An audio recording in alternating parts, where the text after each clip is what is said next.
you don't want to be out of work, get in the fuel industry. That's all I can say. How much do they pay? That I won't disclose. Is like the average?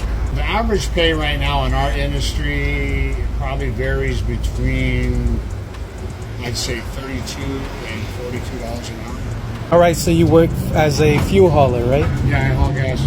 Well, different petroleum products. Gas, diesel, E85, a lot of different loading racks. How long have you been doing this for? I've been hauling fuel for 21 years. Do you recommend it to other people? Yeah. It's hard to say yes and hard to say no because hours are long. There's usually no set schedule.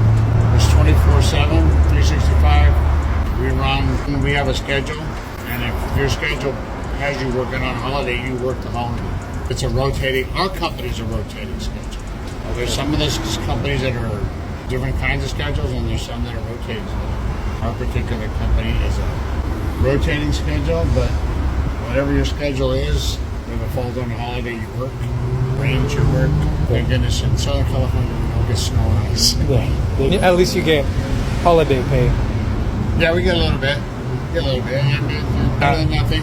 How many hours do you guys get per week? Per week, most of us average around 60, give or take. How much do they pay? That I won't disclose. Can you say maybe other companies like the average?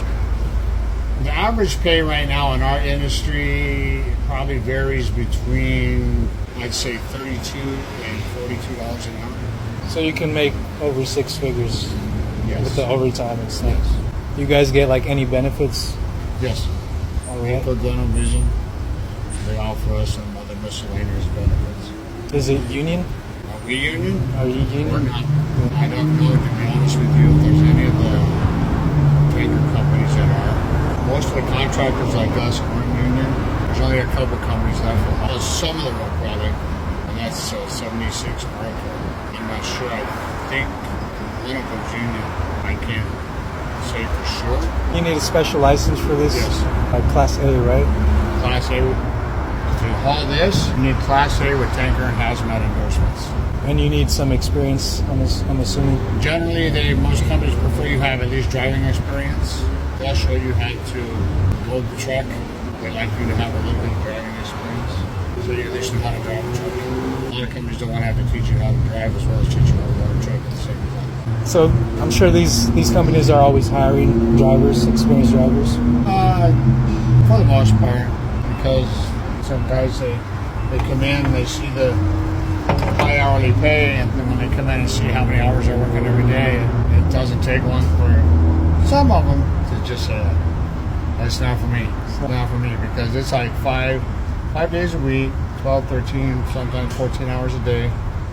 So like today, I started at 3 a.m. By the time I clock out, it's going to be almost 14 hours on the clock. That doesn't count my commute from where I live to my commute over the end of the day. Would you say it's worth it? For me, yes, absolutely. But it's not for everybody. A lot of people just don't like hauling fuel, don't want to haul liquid, they don't want to haul hazardous material. Would you like to say anything else about the job or anything in general? If you don't want to be out of work, get in the fuel industry. That's all I can say. Because I got back in it 18 years ago. Got the missed a step. We had the two down markets in 2008 and in 2010.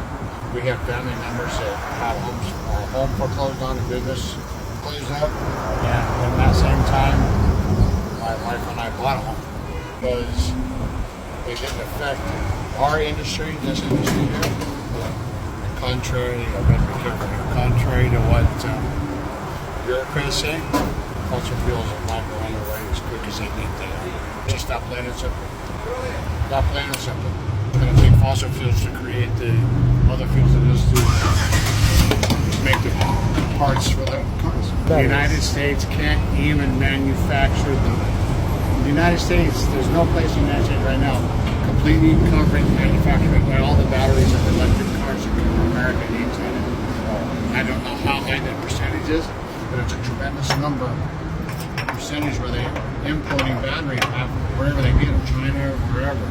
They're not coming from here, which means we're making somebody else rich just so we can have an electric car. It just doesn't make sense.